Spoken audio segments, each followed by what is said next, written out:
புத்திசாலி காகம். அது ஒரு வெயில் காலம். காகம் ஒன்று தாகத்தால் தவித்தது. தண்ணீர் தேடி அலைந்த காகம் இறுதியில் பானை ஒன்றை கண்டது. பானையின் அடியில் சிறிதளவுதான் தண்ணீர் இருந்தது.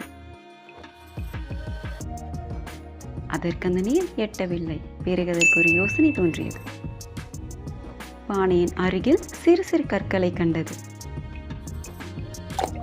ஒவ்வொரு கற்களாய் எடுத்து பானைக்குள் போட்டது. தண்ணீர் மேலே வந்தது.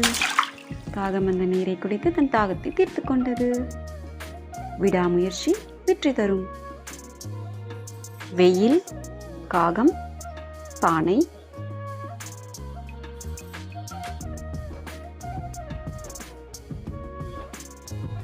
யோசனை, கற்கள்.